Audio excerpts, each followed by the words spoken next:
You're listening to Pombo and Peter's Picks, the home of your favorite sports betting podcast. Presented by The Daily Goat. Hello, welcome to another episode of Pombo and Peter's Picks. I'm Jason Pombo, joined as always by Peter Alves. Peter, how are we doing today? Good. We're here with our best friends in the whole entire world.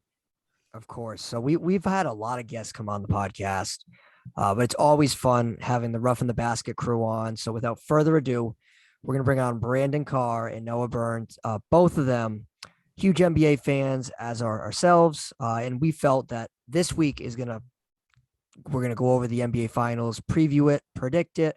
We felt that it would be absolutely best to have these two guys come on, talk some basketball. So, hey, without further ado, what's up, guys?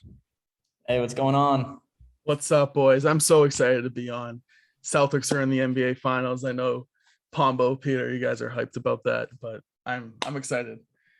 Yeah, I mean, Celtics are in the NBA Finals for the first time since 2010, and the Warriors are coming out of the Western Conference, have made their sixth appearance in the last 8 seasons. It feels like a story of two different teams that are in two different tracks. But I do think they are oddly similar in a way. So the Warriors are a team, their core was all created by drafting. All those guys were drafted together. Draymond Green, Klay Thompson, Steph Curry, that core was built through the draft. And then when you look at the Celtics, their core is exactly built the same. Jason Tatum, Jaylen Brown, Marcus Smart, Rob Williams, they're built through the draft. So it feels like teams that were built similarly are now clashing. So it's an interesting matchup. It's a matchup that I was hoping would happen as the playoffs began. I didn't necessarily predict it that way. I had the Celtics and the Suns, and the Phoenix Suns fell flat on their face. So I had the Heat Warriors. Peter was closest. That's close. Peter was a Jimmy Butler 3-pointer away from getting his finals prediction correct. I remember the show. I was going to say, I remember the show that we did before the NBA season. I'm pretty sure I had the Warriors in the finals, but I feel like who else did? I had the Warriors in the finals. Yeah, I had the Nets and Warriors. I was wrong. I think that's what I had too. Me and Peter, actually, I think we talked about it on the show maybe a month ago, or maybe it was a couple weeks ago. I was way off at the beginning of the season. I had the Nuggets and the Nets way off. Yeah. But going into the postseason, I had the Suns and the Celtics. Mm-hmm. Peter stuck with the Heat and the Warriors from day one. And like I said, he was a Jimmy Butler 3-pointer away from getting it right the whole way. Oh, I had a graphic plan. I was going to be like, I told y'all. Yeah. Peter was very, very close. And Noah and Carr, I remember you guys also had the Warriors coming out of the Western Conference. So it felt like everyone has felt very confident about this Warriors team. In the regular season, they were mostly dominant. Once they got healthy, we saw an emergence of a guy like Jordan Poole. Steph Curry was healthy. For the most part, I know he got banged up at the end of the year and he missed some games. But before he got hurt, he was in the conversation. I mean, at least in the bare minimum, top 5 MVP boat. You look at a guy like Klay Thompson. He isn't necessarily the Klay Thompson of old, but he is healthy now. And if he can get in rhythm, he is huge for this Golden State Warriors team. Yeah, and then when you look at the other side of things with the Boston Celtics, Jason Tatum, it feels like he is a clear consensus top 10 player in the game now. I think he's a superstar. And I think you could make even an argument that he's like a top 7 player in the NBA. Jaylen Brown, again, he's an all-star, an ascending player in the NBA. So this NBA Finals is filled with star power. It's going to be filled with storylines. So, Peter, I don't mean to put you on the spot here, but what's the biggest storyline coming into this NBA Finals? Is Steph Curry a top, 5 player of all time? 10 player of all time? I would say this is just me anyway, with the whole Steph Curry thing. If Steph Curry wins, he'll have 4 rings. He'll be 4-2 in the NBA Finals. I think then he starts getting in the conversation. Is he the best point guard of all time? Now, I'm not saying he is, but I think he could at least make a case because he transformed the game with his 3-point shooting. He would have 4 rings. Hypothetically, he would have the Finals MVP for the first time. So I think you could make an argument that he would be in the conversation of being the best point guard of all time. That my storyline's the same thing. I mean, no, I don't have him over LeBron. I think he's more in the discussion. Is he better than Magic Johnson? Is he better than a guy like Isaiah Thomas? Is he better in those kind of situations?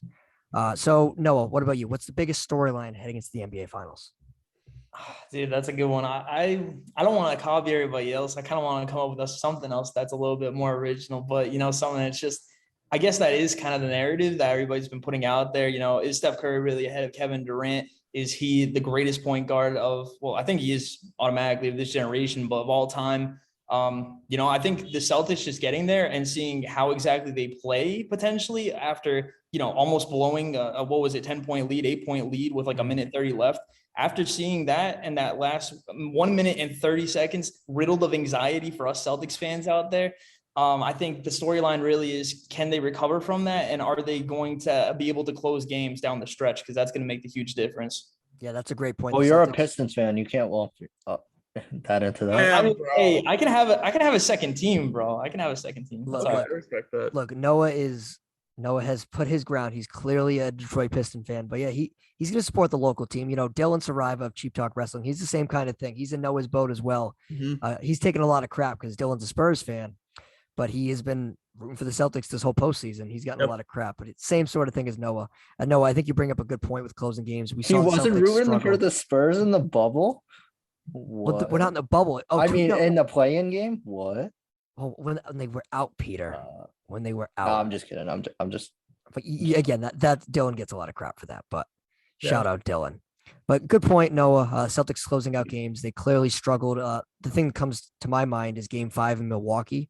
The Celtics blew that game and the buzzer beater. That was awful. You look at other times in this Miami series, they weren't necessarily able to close, and they almost weren't able to close in Game 7, but they did. So yeah, that's a good, interesting thing to look at because this Warriors team, if you can't close them out, they'll make it a long night for you. Carr, what do you think? Yeah, I mean, that's obviously a very popular pick, I think, to kind of go with is Steph Curry's legacy. But I got another thing. I think it's Jason Tatum, and can he be a championship caliber player? I think that's definitely a conversation starter too. I mean, I think he's elevated himself into that top 10 territory, but the great ones win championships. And this is the biggest stage that Jason Tatum has ever had in his entire life. So can he overcome that? And can he be a player on the Celtics team that can elevate them to beat a juggernaut like the Golden State Warriors, who have been here so many times, who have had the experience way over the Celtics? Like, can Jason Tatum be that guy that takes that step forward in the NBA finals and has an all-time great performance? Because you're going to need that. And if you're going to call him a superstar, he's going to need to have a superstar level type of performance in these NBA finals. And I think that's definitely a huge storyline to kind of look at. And I think that's going to be a huge reason, for whether or not the Celtics win this finals or they don't win this finals, is going to be Jason Tatum. And if he can elevate his game even further and have a dominant finals run. Yeah, Carr, I like how you brought up Jason Tatum, and I totally agree with you. If Jason Tatum is able to win the NBA finals with the Celtics here, and let's say he gets the finals MVP award, in my opinion, he's going to be unanimously considered the best young player in the NBA. I think he would elevate himself over Luka Doncic, and that whole conversation, which has been ongoing for the last couple of years about Tatum, Luka Doncic, Trae Young, all those guys that he's been lumped in with. If he wins a ring, beating this Warriors team, that goes without saying that he already beat Durant, Kyrie, Giannis, Jimmy Butler. I think Jason Tatum's name is going to go through the roof in terms of popularity, in terms of star power. He'll be an NBA champion at age 24 years old. That would be absolutely absurd for his legacy.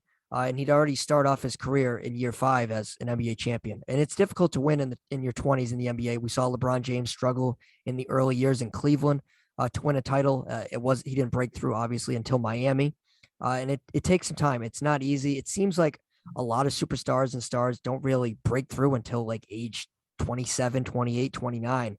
If Tatum is able to do it at age 24, the Celtics would have an opportunity to build something special for years to come. So I think we all brought some interesting different points. Whether it's Steph Curry, I want to be facetious. Ready? I'm ready. Are the Celtics going to be the new Bulls? Last time the Bulls were in the first championship, they beat the Lakers at the 91-92 Lakers when they made this 6 out of the 8 finals. Are they going to be the next Bulls?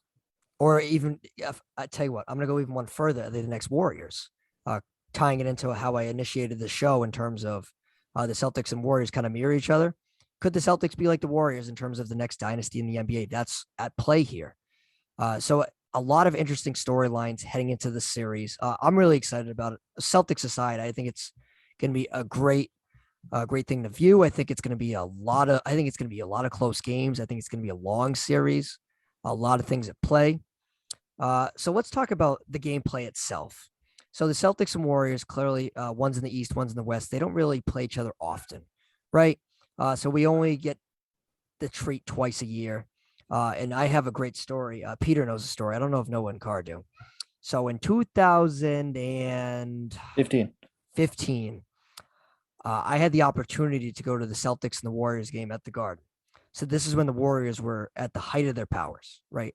This was the season I believe they were I think they were the 73-9 Warriors team. That was the year in which they didn't end up winning the finals, but that was like the heat of their powers, if I remember correctly. And I had an opportunity to go to the game, but I ended up declining because I had a prior commitment that I should not have attended. Christmas lights. Yeah, I went to go theoretically basically put up Christmas lights, and I passed on the game. And the game was like a double overtime thriller. I'm sure you guys at least remember it a little. It was a double overtime thriller. It was one of the best games the Celtics have played in the last 10 years. And the Celtics, they weren't championship contenders. They was that scrappy team in terms of, I think like it was Isaiah Thomas and all those guys. And it was a double overtime game. And it was one of the best games at the Garden, and I missed it. That's always what I think of when the Celtics play the Warriors. But the moral of this rant is the Celtics have had some success against the Warriors since, I'll call it the Steve Kerr era. So over the last 7 seasons, the Celtics are 9-5 against the Warriors. They have the best record against the Warriors during the Steve Kerr era. They're the only team with an above 500 record against Steve Kerr. And the Celtics have actually won their last 4 games outright in Golden State. So the Celtics have seemingly had the Warriors number over the last couple of years. Now, I understand it's the regular season, not the playoffs. It's a completely different animal. And the regular season is also, look, it's different, whether it's load management, whether it's guys resting, it's completely different. But I do think it's notable because I do think the Celtics had some sort of way to stop the Warriors when they were at the height of their powers. Now, I understand Brad Stevens was the coach. Now it's obviously Ime Udoka. So that's a different, but Brad Stevens is still in the organization as the head of basketball ops. So do you think the Celtics, do you think they have something on the Warriors? Do you think why do they play them so well? And Marcus Smart, in terms of defending Steph Curry, in Steph Curry's career, Marcus Smart is, I saw this stat somewhere. It's some advanced stat. He is the second best defender that Steph Curry has ever faced in terms of locking him down per se. It was on Get Up this morning on ESPN. So do you think it's just a fluky thing? Do you not think it has much merit, or do you think there's actually something there with the Celtics knowing the Warriors? Noah, what do you think? I mean, look, like in the regular season, I think there's merit there. But again, like you said, this is the finals. This is a completely different ball game.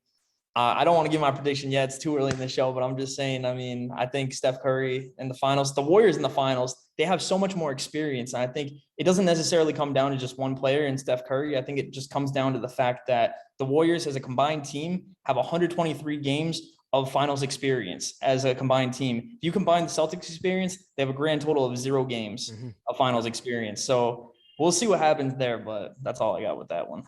Carr, what do you think? Do you think that the Celtics' success against the Warriors has any merit or no? I mean, I just kind of look at the Celtics like matchup wise against the Warriors. I think the Celtics actually really match up well. I think the Celtics have the size advantage over the Warriors, and like the Warriors really haven't had, like you can think about the Warriors teams in like past years, they really haven't had that center. They really haven't had that big, like Draymond Green. You know, they would be playing a lot of small ball, and the Celtics, especially this team, you know, with Al Horford and Robert Williams, like those are guys I think can out rebound the Warriors. Like that can definitely play a part of it. And I think also like you look at the Celtics team and kind of over the years, like especially this team too, like they can switch on guys really well. And I think they have guys who can be versatile on the defensive end. And I think that can cause problems and, you know, physicality too. I think that's another thing that can kind of, you know, put the Warriors kind of in a flux. So yeah, I mean, maybe the success in the regular season, I know it's different in the postseason. We haven't really seen that yet. We will, but I mean, it's definitely, I think it's noteworthy. I think it's definitely something, you know, I mean, I don't think it's a complete fluke that they've, what is it? They played 14 games since 2015. The Celtics have had a better record. Like, I think that does say something. And even that's when, the Warriors had Kevin Durant too during that stretch of time. So I don't think it's a complete fluke, but I just think the Celtics match up really well against the Warriors in terms of, the guys that they can put on Steph and Clay and Jordan Poole, Andrew Wiggins. Like, I just think the Celtics have kind of the better matchup, but the Warriors obviously have, I think, more talent than the Celtics. But I think the Celtics we've seen this season have just they've been able to match up against teams really well, and I think they just match up against the Warriors, and I think historically they have just kind of done that. Peter, what do you think? Yeah, I mean, I totally agree. I mean, I'll piggyback off of both of them. I mean, they do match up pretty well, but I don't think the Warriors are ever out of any game because they can literally just turn on a switch and then just chuck up a three with anybody on that team, to be honest. And as Noah said, the finals is a different animal. I mean, they probably play 40, 45 minutes every game because they have to. It doesn't matter. So it is an anomaly, but yeah. Yeah, I think if anything, it's a small thing because look, the regular season, the Warriors could have been on a back-to-back, or maybe they were missing a particular player. I don't necessarily I agree with Carr. I don't think it's necessarily a fluke, but I think it's more just it's different in the playoffs. It's different in the NBA Finals. But the Warriors, they do know that stat that I read out that they're 9-5 over the Warriors since 2015. Steph Curry mentioned it in his post-game comments or some comment he made today or yesterday. He was talking about it. So he is aware that the Celtics have had success on him. So that alone tells me that Steve Kerr clearly told the Warriors, like, hey, these guys have had our numbers over the last couple of years. Don't take them lightly. They play a brand of basketball that's different from us, and we just got to adapt and do our thing. So I do think it's a very small percentage that could really impact how this NBA Finals is being played. And Carr, I like how you mentioned how I think the Celtics match up well against the Warriors, because I completely agree with that point. When you look at the Celtics in terms of what they've had to deal with in terms of getting to the finals, what have they struggled with? They've struggled with a guy like Giannis, Jimmy Butler, guys that can drive, create their own shot, get into the paint. When you look at the Warriors, look, I don't want to say they're just shooters because they're more than that, but a lot of their games are 3-pointers, find your spot, hit a three, find the outlet pass, hit a three. And it feels like the Celtics have really played well against offenses that are like that. So I think the Celtics have an advantage on that front. And in terms of switching, I think the Celtics obviously can switch 1 through 5 on the Warriors. And the Warriors, look, they were just built different. They don't defend as well as the Celtics. Klay Thompson isn't the defender he once was. Steph Curry isn't a really good defender in this league at all. Now Draymond Green's a great defender, but other than that, and I guess Looney by some extent, but other than that, they don't really have much going defensively. So I think that bodes in the Celtics' favor. So I think offensively, the Warriors are clearly the superior team, but defensively, I think it's clearly the Celtics. So it's like yin and yang. It's totally different styles of basketball. Celtics are gritty, defensive, and the Warriors are just offensive. We're going to try to shoot the lights out. So it's totally two different styles of basketball. So let's talk a little bit about X factors in this series, right? So it feels like every NBA Finals, there's an X factor. For example, when the Warriors won it in 2000, I forgot what year it was, with Andre Iguodala winning the MVP. No, what year was that? Do you know off the top of your head? 17? 2015. 2014, 2015. 15. Yeah. Yep. So when Iguodala won in 2015, he was an X factor. Now, do you see or foresee anyone on the Celtics or Warriors being true X factors in this series, or do you think it's just going to be like a star power series in which it's Tatum, Brown, Clay, Steph? So, Carr, do you see any X factors that no one's really talking about?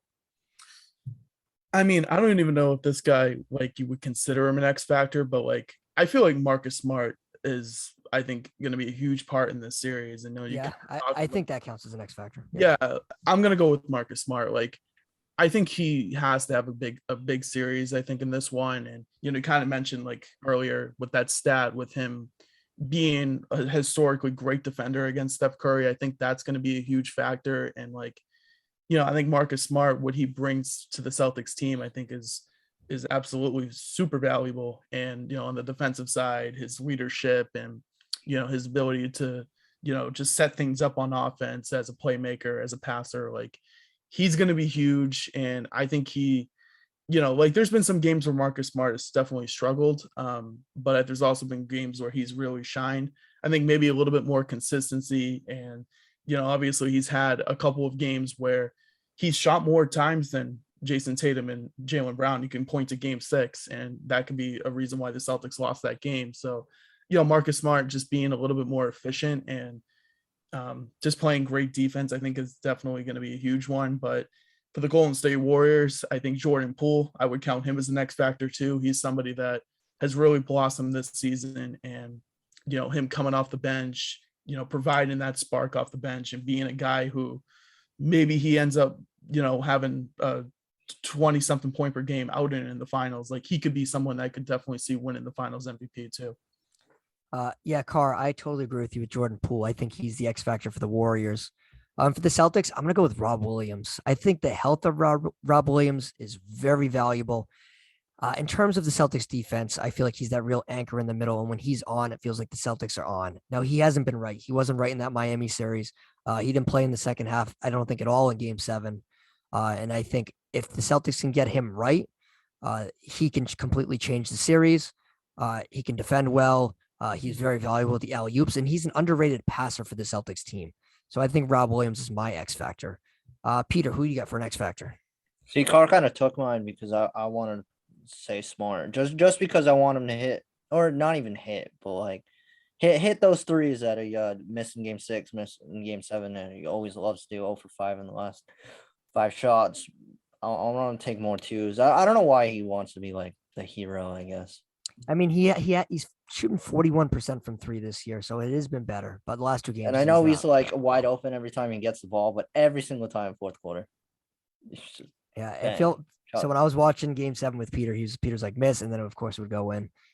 But then, like, I remember when we were expecting them to go in, they just didn't go in. So well, that's such a Marcus Smart play. Yeah. It's like, why you shoot? Oh wait, it went in. All right, but I don't even think Marcus Smart's offense is going to be the biggest thing in the series. I think it's his defense, because I wouldn't be surprised if Ime Udoka said, look, Smart, we're not going to switch on Steph Curry. Steph Curry's going to be your guy. We're going to put you on an island with Steph Curry, and that's what you're going to do all series. You're going to fight through screens, and you're going to have to deal with him all series for this best of 7 series. Good luck. Because I think if Smart's healthy, he could potentially do it. It's a huge task, like absolutely huge, monumental task. But and I was going to say, I don't think the Celtics really need to like double team Steph Curry. Like I think Marcus Smart, it is a huge task, but I think he can be someone that could be more than capable of handling it. And I think that's also going to be a huge advantage for the Celtics too, is, with that versatility that they have on defense, and like, versus the Warriors offense, you got to be able to have high cardio, because those guys are running around all over the place. And, maybe the Celtics have played a lot of games. Maybe that kind of is a factor too with the wear and tear. But I mean, this Celtics team can, like we talked about, like the versatility on the defensive side, being able to switch. And I think Marcus Smart could definitely, defend Steph Curry for most of this series. I think that's probably what we're going to see. And maybe the Celtics advantage is that they don't have to double team and leave somebody else open. And before I hit Noah right now, one thing you mentioned, double teams, in terms of will they double Steph Curry? Tell you what, I'd be really surprised. Maybe I'm completely wrong, but I'd be shocked if they did. So one thing that I've kind of noticed about Ime Udoka, and I've kind of read about, when it comes to the defensive side of the basketball, he doesn't really defend guys. I mean, double team guys. You look at Kevin Durant, he double teamed him a little bit, but he didn't really double team as much as other teams do. Giannis was never double teamed. I know, was he trapped in certain situations, like trapped in the corner? Yeah, but he wasn't double teamed. So I don't think he's going to double team Curry. Noah, who's X factor in the series? All right, so I'll give one for both teams. Now, I don't really think you can consider Al Horford an X factor. He would be my guy if you could consider him that. But I mean, he's kind of been a very, very high focal point for the Celtics throughout the last few games. He's been huge. So I wouldn't really call him an X factor so much. I want to give you one name, and that's Grant Williams. I think if they can stretch the floor constantly against the Warriors, that's like their only chance they got to win this series. I think they need to stretch the floor. They need to be able to really rely on Grant Williams hitting those threes. I mean, this is really cherry picking a stat, but when he's scored 20 points in the playoffs, they're 2-0. So, I mean, so far, so good with that. So I think they need to give him the ball and really try to extend the floor. And typically in the games where they win, he does play better than the games that they lose. And, he doesn't play as well. So I think that's big for them. And then on the Warriors, again, I don't really know if you can call this guy an X factor, but I wouldn't have to go with Jordan Poole. I mean, the way he's played throughout the season has been huge for them. And also, I mean, I'll even throw in Draymond Green in there because even though, again, he's a very, very big name guy on the roster, I think a lot of people have kind of, forgot about him maybe a little bit. And I think his defense is going to be so crucial in this series and really trying to shut down some of those key guys for Boston. I mean, who do you think they're going to put Draymond on? Do you think they're going to put him on Tatum or who do you think they're going to have him guarding primarily? Brian. I would no. Really? Because who are you going to put Clay on? Fair. Yeah, because I think I was going to say a matchup that could be exposed would be Jaylen Brown versus Klay Thompson. Yep, 1,000%. I'm going to get into it later. Mm-hmm. But I think Jaylen Brown has an absolute huge opportunity in front of him. Yep. I think attacking Klay Thompson is key. I think the Warriors are going to come out and they're going to put Wiggins on Tatum. Wiggins, he can hold his own. He can hold his own defensively. When he's not in the game, I think they're going to put Draymond Green on him. But look, I don't think Jaylen Brown is I don't think they would. I don't know. I feel like that's the obvious answer. Yeah, but then you have nowhere to put Clay. You're not going to put Clay on Horford or something. No, you can't. You know, the size mismatch is completely different. So it's likely going to be Smart. It's going to be Curry's going to be on Smart. I would probably say Clay's going to be on Jaylen Brown. I would say Tatum is going to end up with Wiggins or Draymond Green, that combination. But Draymond Green is primarily probably going to be on Al Horford. That would probably be my guess. And then, or Rob Williams, whichever it may be. I think Draymond Green's going to do some switching. He's going to deal with a little bit of Tatum, a little bit of Horford, a little bit of Rob, maybe a little bit of Jaylen. But the Warriors, they're going to have to hide Clay because Clay is somebody that now I know back before the injuries, he wasn't I don't think he was a bad defender by any means. He's 6'6" and he could defend the ball a little bit well. Mm-hmm. But post-injury, he's not the same kind of guy. And I think the Celtics will attack mismatches. They did that in the Brooklyn series. They did that in the Milwaukee series, and they're going to do the same thing in this Golden State series. It was difficult in the Miami series because Miami, they have tough guys that can defend. You look at a guy like PJ Tucker, Bam Adebayo, all those guys can switch and defend. Jimmy Butler, of course, as well.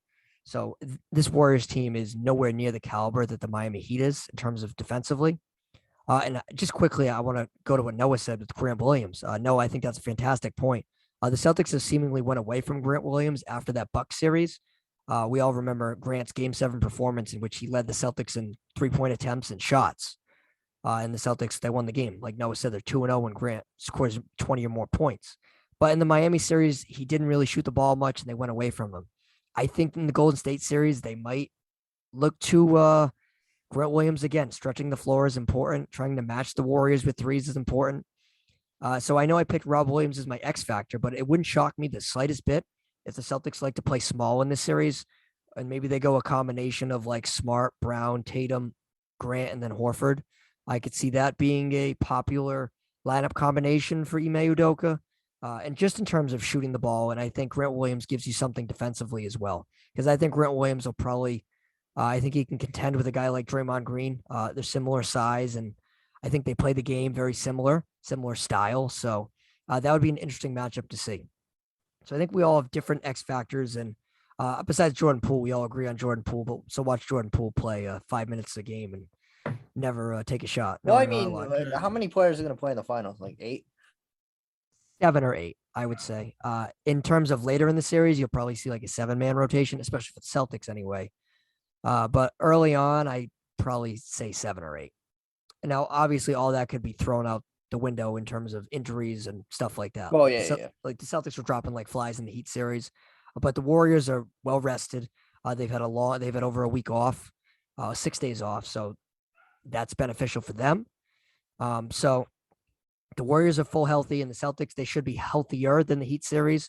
You would hope that Rob Williams and Smart have taken these extra 3 days and gotten a little bit healthier than they were in the Heat series. But if they're not at 100%, it'll be very difficult for the Celtics to contend in this series. So let's move on to some of the good stuff here. So we were talking about potential breakout stars, X factors. So Peter, how do you want to do this here? Do we want to give our MVPs and game predictions all in one? Do we want to do a little prop bets first? What would you want to do, Peter?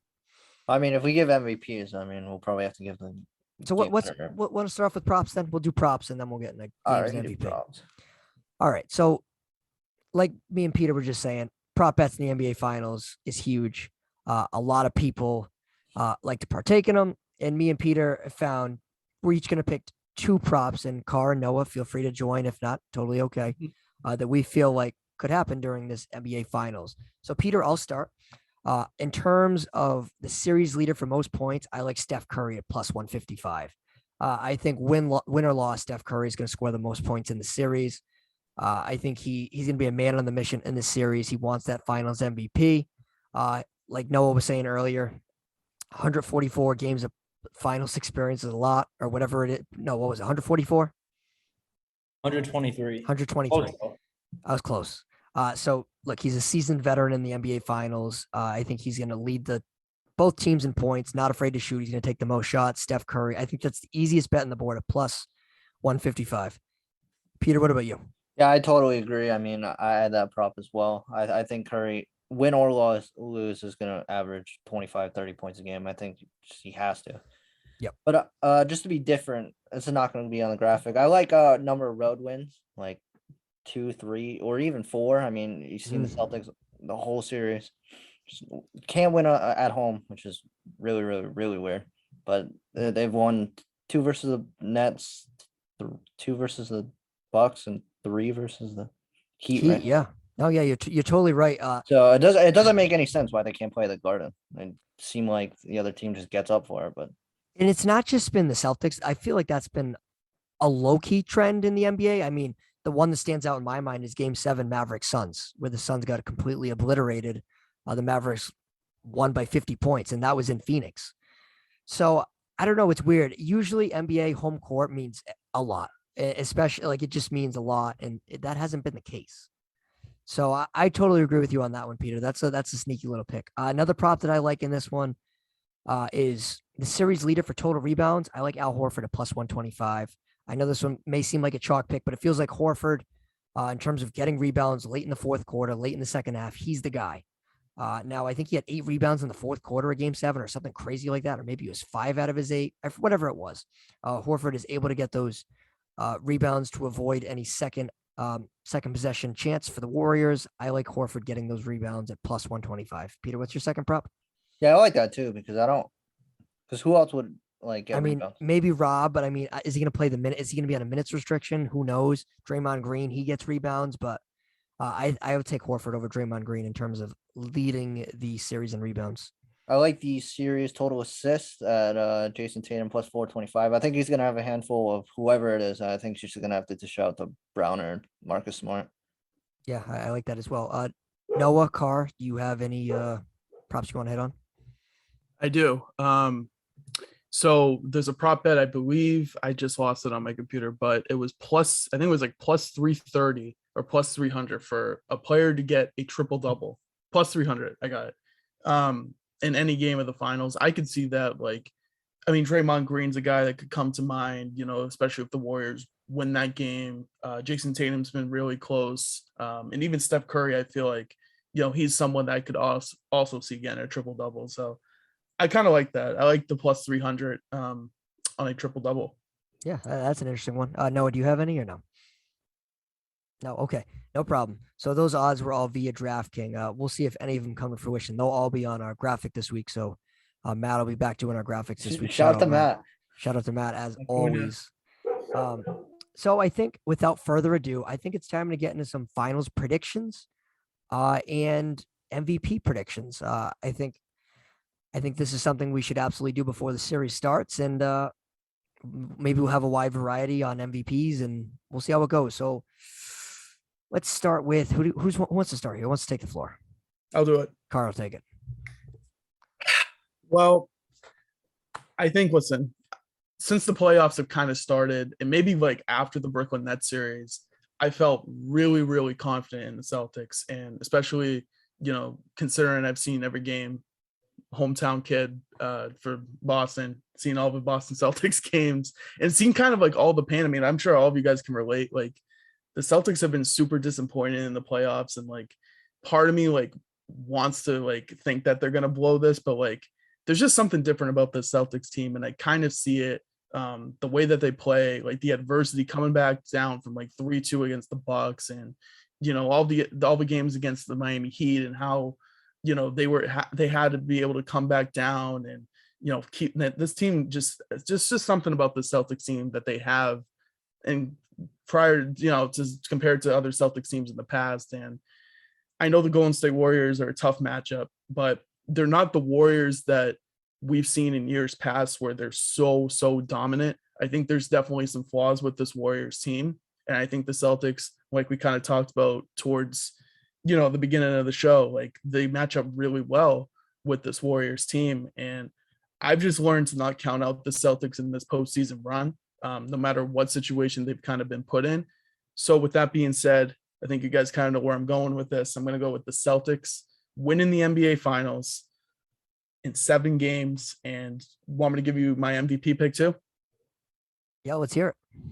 My MVP pick is going to be Jaylen Brown. I think we kind of alluded to it too with the Klay Thompson matchup. I definitely feel like that Jaylen Brown, I think he has a real chance to be able to expose that matchup. And Klay Thompson, look, yeah, he was a really good defender back before he had those 2 injuries, but he's kind of dipped off a lot in that department. And I would assume that would be Jaylen Brown's primary matchup. So I think Jaylen Brown, like, yeah, he's had his struggles. He's had his, few bad turnovers per game, but I think Jaylen Brown, could really see a very good matchup here. And I think that's kind of like the one weakness that the Warriors have. And I really don't see a weakness that the Celtics have that the Warriors can exploit on their offensive side. Like, I just feel like the Celtics, again, like they can defend all 5 positions. Most of those guys can, and they're very versatile. And I don't think there's a bad defender on the starting 5 in the Celtics. And I think Klay Thompson kind of is that guy who, yeah, he's been great offensively. He had a great game to close up the Mavericks, but I think defensively that could be something that the Celtics can expose. And I think Jaylen Brown kind of has just a great opportunity here. And I feel like that he's going to be the finals MVP in the Celtics win in 7 games. All right. That's what Carr has. Carr has Celtics in 7, Jaylen Brown hoisting up the MVP trophy. Noah or Peter, who wants to go? Yeah, I can go. Peter's got it. All right. So after game 6, I wanted to pick the Celtics, but I really can't. I have the Warriors in 6, sadly. I just think the Celtics, it's game 6, even in game 7, they let teams hang around, and you cannot do that versus the Warriors. I think the Warriors can score plus 100 every night. I mean, you can't have like a shooting slump versus the Warriors, because they'll climb back of whatever lead that you bury them in. And I wanted the extra 2 days of rest after game. They should have closed it out in game 6. I think health is going to ultimately do them in, and it's a nice story. It really is. And people can say that the Warriors haven't been battle tested, because they kind of really haven't. But well, yeah, I mean, no Jamal Murray, just Jokic, and just no Luka for a little bit, and no John Morant for a little bit. So I don't know. Yeah, that's true. Noah, what do you got? I'm ready for Noah's. I already know what Noah's. Celtics in 4. No. Hell no. No, I'm sorry, man. No shot. I'm gonna go Warriors in 5. I'm gonna say, man, the Celtics have had a very great run, like Peter just said. I mean, they've been a fantastic story. I think their defense is, even if they don't win the finals, they still have a debate for being one of the best defenses of all time. But I think it's just the Warriors and their star power and just the overwhelming experience they have. I think this is going to be a great learning opportunity for the Celtics, and they're definitely going to be back there within the next 3 years. I don't know. I wouldn't say next year, but definitely within the next 3 years, they'll be back there and they'll get their ring. But I just think the Warriors and their comeback story, having Klay Thompson back there after being out of 2 years straight with various injuries, and basically having that entire 2015 team, well, the core, Andre Iguodala, Draymond Green, Steph Curry, and Klay Thompson, having those 4 reunited again this year is just so huge. So I don't know, man. I can't pick the Celtics. Just seeing the way that they've nearly blown some games. Like, granted, they did close out that game against the Bucks, get that game 7, which was huge for them. But just seeing how they reacted, being up by like 8-9 points, whatever it was, with a minute 30 seconds left, and just seeing them nearly blow it. Like, I don't know. You just can't do that against the Warriors. And again, it comes down to the experience. So I got to go with them. And I assume your MVP is? Steph Curry. Peter, I don't think you said your MVP. Oh yeah, it's Steph Curry. Yeah, I'll finally get one. Yeah, no, I mean, Iguodala is going to play in the finals, I think, which is actually fun. I don't think he's going to play, but he'll be there. Well, he'll be active. He'll be fun. Iguodala, what a throwback. I'll take Iguodala. Come on, Pombo, side with me. Let's go. I know you want to do it. So before I get into my finals prediction, I will say Noah is very unhappy Iguodala won that finals MVP over Curry. Bro, I'm just saying the stats don't lie. I mean, Curry had more steals, he had more points, he had more assists, and he almost had more rebounds than Iguodala. I don't know what Iguodala did that was so special compared to Curry. I'm just saying. Yeah, I think Noah's going to head back in the archives. He's going to rewatch the series because Noah was texting me about it the other day, and I was laughing so hard. You and Max Kellerman could talk about. Oh, that's true. I'd rather have. What was his quote? I'd rather have Andre Iguodala shoot than anyone, right? And Steph Curry, yeah. And Steph Curry, yeah. The Martians, the laser beam on the Earth. I'd rather have Iguodala, yeah. Great quote. So I think we all look. So right now it's 2-1 Warriors in terms of this podcast. And I'm going to have to even it up 2-2. I'm taking the Celtics in 7.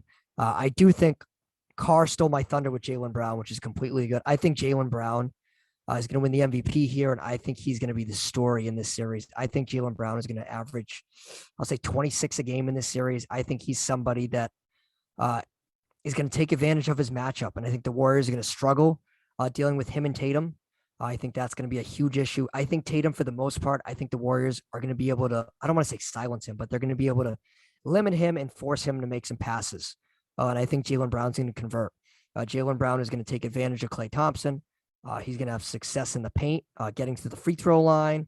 And I like him as the MVP. I think the Celtics are going to have some success in terms of, look at the Warriors shooters. Steph Curry is the best shooter of all time. Klay Thompson ain't too far behind.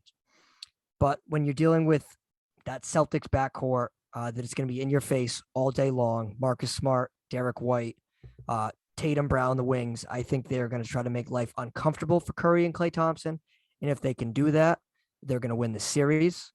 I do think game 1 and game 2, look, I think the Celtics could have a slow start in the series. I don't rule that out at all. The Warriors have a lot more rest than the Celtics. And the Celtics have no experience in the NBA Finals, like we talked about. The Warriors have 123 games of experience in the last 8 years. So the Warriors are battle tested. They know what to expect. But I do think the Celtics do their best when they're the underdogs, when people count them out. And the national narrative has been all Warriors this, Warriors that. And I think the Celtics are going to surprise some people nationally. I think the Celtics defense is going to go down as one of the best defenses in NBA history. Win or lose, I think they should absolutely still be in the conversation for that. I think Marcus Smart is going to be up for the challenge against Steph Curry. While I do think Curry is going to absolutely score the most points in this series, I think the Celtics are going to be doing their absolute best to kind of stop the pieces around Steph Curry. They're going to try to limit a guy like Andrew Wiggins. They're going to try to limit a guy like Klay Thompson, Jordan Poole. They're going to try to kind of like what Giannis did against Milwaukee. They're going to let Giannis go for 45, but stop everybody around him. I think that's going to be the game plan for the Celtics against this Warriors team. And the Celtics throughout this last, I don't want to say 2/3 of the season, they have done well against these high flying teams that shoot threes. They just don't do well when they actually have to play these defenses that can switch, teams like the Miami Heat. So I think the Warriors are a team like the Nets, and the Celtics can expose their matchups. I think Ime Udoka is going to be somebody that gets a lot of attention after this series. I think his ability to adapt on a game-by-game defensive scheme is going to be important. So I'm going with Celtics in 7. I am. I think the Celtics team is the team of destiny for some reason. And the Celtics they've been in the Eastern Conference Finals. I think it was 3 times in the last 5 years, whatever it was. And they always came short, losing in Game 7 multiple times. But this team feels different. Like Carr said, came back against the Bucks 3-2. Look, in the Miami series, they dealt with a lot of injuries during that series, and they were able to pull it out, almost blowing it for sure. Absolutely wasn't their best. But they were able to survive with limited bodies on the court. Look, Game 1, they didn't have Derek White, Al Horford. We all remember that. And the end of the series, Smart and Williams were banged up, and they were able to overcome it all. And I don't know, team of destiny, Celtics in 7. I mean, the Warriors are going to be fully loaded. I mean, you're not going to have no Middleton for the Bucks. You're not going to have 100% Butler, 100% Hero. I mean, I think we got 100% Butler in Game 6 and 7. dropped 45 both games, or what? 45 and No, 35. I know, but I don't know. Do you think if Middleton was there, the Celtics lose that series? I don't. I still don't. I really think so. To be I honest, Really? do. I don't Yeah, think so. I do though. I mean No, I that, don't. bro. The I really reason why they don't. lost that game 7 was because of the lack of 3-point shooting the Bucks had. With Chris Middleton there, that makes such a difference. I mean, they were 4 for 31 from 3. What are they with Middleton? 8 for 31. I will say though, it's kind of karma for the Bucks because they did have Middleton last year when they beat the Nets, and the Nets didn't have. Well, I mean, they were the whole situation with Kyrie and James Harden. Yeah, of course. Kevin Durant and all that. So it's karma. Celtics deserve it. It's karma. Love that. I mean, look, take nothing away from Milwaukee. I think Milwaukee was just dynamite last year. I mean, they were Kevin Durant shoe size too small from losing in that series. Remember that? The Durant 3? Oh yeah, he was right on the line. Right on the line. So I mean, look, the NBA is all about, it's like a game of inches. It's crazy. It should be a great series though. I'm absolutely excited for it. Ready for those 9 p.m. starts? Oh, It's an 8 p.m. Start rolling in there. So. Only on the Sundays. Hey, it's okay, man. You got to come to Columbia and visit me. We're 1 hour behind you guys, so it's 8 p.m. for me. No, Like tip off will be like 9:15, 9:15, and then like the game will be over by like 12:30, and I'll be like pissed off. Yeah, that's just what the NBA Finals is. Mhm. They like that later window, which is It's understandable. different. Like when it's in California, you can't have it that early. Yeah, I get it, but I don't know. Kill you to go with 8. I mean, I don't want to compare it to the Super Bowl or anything, but the Super Bowl starts at 6:30, and the West does pay attention to that as well. The Super Bowl is the most viewed spectacle sport in the world, but that's just what the NBA does. I'm sure there's TV contracts tied to all that, and I'm sure there's other stuff that we don't understand that goes into that. But yeah, Peter. So no sleep nation, is that what you call it? Yeah. Come on, just it doesn't matter. Yeah, Peter doesn't sleep anyway, so it's fine. Peter watched 4 Celtic games. Now they'll start at 9, 12, and 3 a.m. Peter will watch it all. Well, shout out to ABC. They know what they're doing. Yeah, shout out to ABC. You know what? I wish the TNT crew was there too, though. I'm gonna miss seeing them. I just want to halftime. see Charles Barkley clown on San Francisco all the time. That's what I'm saying. I got something. What do you What guys you think about how do you guys think that CJ McCollum's gonna do as an analyst? I don't know him enough as a personality. Oh, is he actually? What is he doing? He's gonna be an ESPN analyst for the finals. Oh, wow. See, I don't know him enough. I mean, ESPN has done this with players when they're out. They did it with Paul Draymond Pierce Green, one year. Yeah, they did it for Draymond one year. So they do this. I feel like it's kind of like a test in terms of we'll see. Maybe we'll hire you full time after. I don't know him enough in terms of personality, but all the other former players they brought in, I think they've had success. I feel like ESPN with their basketball coverage has been great with bringing on former players. I think Kendrick Perkins is great. Patrick Beverly Beverly is my entertaining. favorite.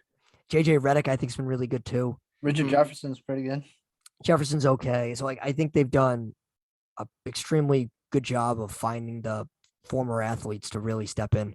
All I know with McCollum is he has a podcast and he has a comm degree. So I don't know. That's all you know. I don't know anything about him. I know Draymond Green is somebody that me and Peter were talking about. Was a couple weeks ago. What were we talking about a couple weeks ago, Peter? That Draymond Green, we'd love to see be a commentator. Oh, I mean, give color commentator. He's so funny.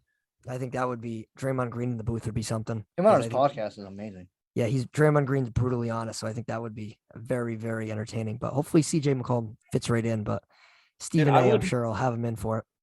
I would love to see a game called by Kendrick Perkins and Draymond Green. That game would end, bro. I think there would be just a full out brawl in the middle of the game, and Spurs would have to break them up. It would get ugly fast. That'll be good. ESPN 30 for 30 for sure. Palace in the Palace 2.0. And before we end it here, just one last thing, not Celtics related, more Warriors related. How do you think Kevin Durant and Kyrie Irving are feeling watching this NBA Finals? Both of them. Well, when you look at Durant, he left the Warriors on his own. After winning 2 rings, 2 Finals MVPs, he decided to depart for Brooklyn. And then you look at Kyrie, he shot his way out of town here, ended up in Brooklyn. Do you think either of them regret leaving their situations? No, because Kyrie's looking at a flat piece of paper, and Durant wanted to do it all by himself, and obviously it didn't work out. So I think Durant regrets it. I don't think Kyrie does. No, Kyrie's looking at a circle right now, or making an alien or something. I do think Durant is irked by it. That's, I don't think he's like pissed, but I think he'd rather the Celtics win.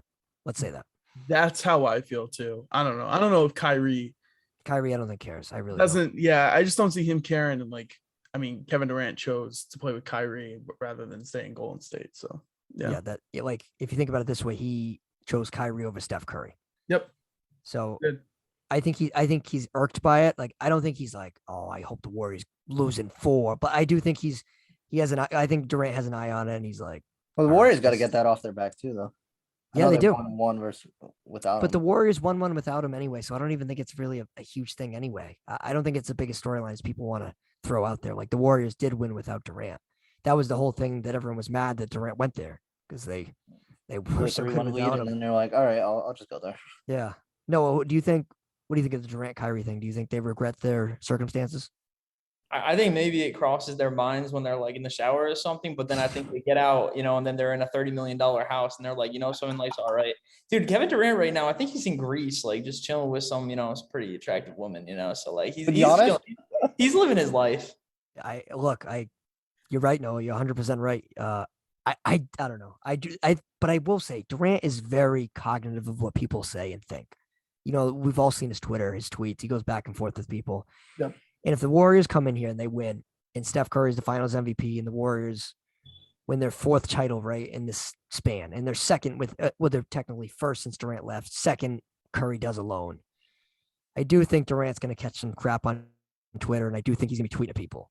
So I do think he cares. Oh, he's definitely going to be tweeting at people. I do think he cares. I absolutely do think he'll have a couple viral tweets, I think. Yeah, I do think he cares. But with Kyrie, I think he's just.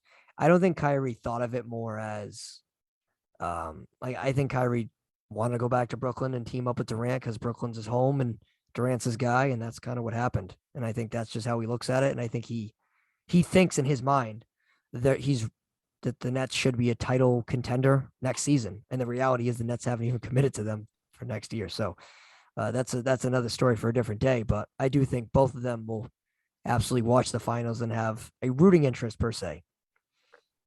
Noah averaged the same amount of points as Ben Simmons. Yes, he did. That is true. I did. Hey, Noah, I'll give you another one. You're going to average the same amount of points as Durant and Kyrie this finals. Combined. Yeah. Combined. Bro, I'm killing it right now, man. You get the same plus minus, dude. You should take that to the bank. For sure, bro. I'm right there with them. The goats. Well, I want to thank the Rough in the Basket crew to come on. Noah, Carr, if you guys want to plug yourself, your show, your handles, whatever you may. Please go check out our Instagram because listen, Noah's been killing it with the reels. All right, like we just had one that had like 3,000 views. Yeah, it had something like I think it had like 4,000 views, had like 170 likes, something like that. Go check it out. Every day we're posting stuff, some interesting fun facts there that you will probably never find anywhere else. Like, did you know that Robert Williams has 102 more career blocks in the regular season than career misses? That's absolutely insane. Check that out. If you care about that or any other stats, go to the Twitter. Twitter too. We're gonna start posting stuff on Twitter as well. Sure. But go to the Instagram primarily. Check it out. Give us a like. We will follow you back too. You got nothing to lose. And it's also Rob Williams has been out like 50% of his career, but we don't talk about that. Well, he also shoots a high shot percentage because a lot of it's in the paint. Noah, a question on the reels. I have a question about the Instagram reels. All right, let's go for it. Can I request stats from a particular player or team? Yeah, go for it. Don't give him Jokic. Don't do it. Do it, bro. I'll make that right now. Noah loves Nikola Jokic like I do, so that's I would. Carr, you got some say in that. You're like 50% in that podcast. Look. Down or something. I'm not saying Noah does it now, but I do think it would be cool if you had a Jokic one, or I could. No, if you give me a couple minutes, I could think of some good players or good teams you should come up with. Hey, I'm down for it. I'm all with it. Yeah, I'm trying to think of a Celtics or a Warriors one. Well, you already did a Celtics one though. Maybe you should do a Warriors one. You should do like a Steph Curry's like career one. Ooh, that's a good one. That'd be really good, man. Or Do you guys know that Jason Tatum is only 19 years old? That did not make the Instagram reel. It will. Oh my god. No, but Noah, you've been killing it. And Rough in the Basket's a phenomenal podcast, phenomenal on social media. I love the facts. And Noah, you surprised me with them. So like Noah always texts me, he's like, "You're gonna be surprised with one of them," and I'm like, "Damn, did not know that." The hook, you gotta hook people with it. You gotta be like, Yeah. yo, you're gonna be shocked. You know? Yeah, like some of them, I'm like, okay, like I've heard stuff like that, but then one of them, I was like, what? Like I didn't know that. I forgot which one it was. It wasn't the Rob Williams one. I did know that. It was the Jason Tatum, The Tatum Kobe one. Bryant one, right? Yep, I didn't know that. Playoffs. Yep, did not know that. So, yeah, huge Rough in the Basket making moves. But thanks, guys. I'm sure we'll have you back on at some point. Go Celtics. Thanks for having us on. Not a problem, man. Peter? Ready? I'm gonna think about this all day. All right, I'm ready. Stay loosey-goosey.